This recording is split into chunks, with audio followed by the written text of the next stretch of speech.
For WTSA News and for Brattleboro Community Television on this Thursday, May 18th, my name is Ian Kelly, and these are the stories we're following at this hour.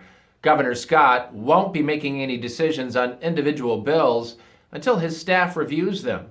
There were about 60 bills that passed during the last 2 weeks of the session, and at that time of year, things can change quickly or be added at the last minute without much notice.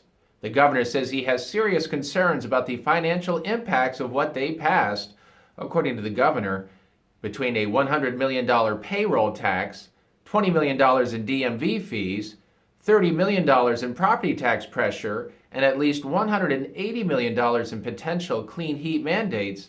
That works out roughly to $1,200 per household per year. A Westminster man faces charges after police say he attacked another man with a baseball bat. It happened on Tuesday night at a home on Randall Hill Road in Rockingham.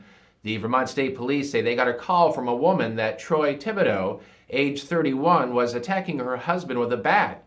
Police say the victim sustained non-life-threatening injuries.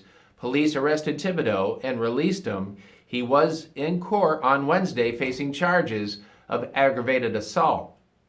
Senator Bernie Sanders joined together with 15 colleagues in the Senate and more than 110 colleagues in the House of Representatives to reintroduce the Medicare for All Act, legislation that would guarantee health care as a fundamental human right to all people in the United States, regardless of income or background. Sanders says there are millions of people who would like to go to a doctor but cannot afford to do so.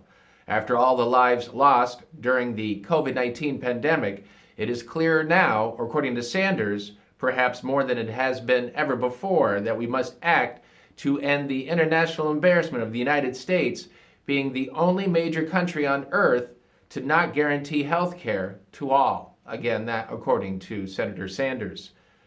Senator Peter Welch has reintroduced the Reconnecting Rural America Act, legislation to reauthorize and reinforce the United States Department of Agriculture Reconnect Loan and Grant Program. Reconnect plays a central role in expanding access to high-speed broadband in rural communities, where broadband access is severely limited compared to what is available in urban and suburban areas.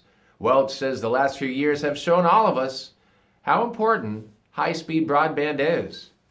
WTSA Sports, I was going to say surprise. There was a surprise last night at the TD Garden. Jimmy Butler of the Miami Heat scored 35 points to lead the Heat past the Celtics in Game 1 of their Eastern Conference Final Playoff Series last night, 123-116. Jason Tatum led Boston scorers with 30 points. Game 2, Friday night in Boston, tip-off at 8:30. Pablo Reyes had 4 RBIs to lead the Red Sox past Seattle Wednesday night 12-3. Boston has today off for a travel day. They head out to the West Coast. They begin a series in San Diego on Friday night. Danny Jansen hit a walk-off 3-run homer in the 10th to lead Toronto past the Yankees last night 3-0. Those teams play again tonight. Nestor Cortes on the mound for the Yankees. First pitch is at 7:07. For WTSA News and for Brattleboro Community Television here on your Thursday, May 18th.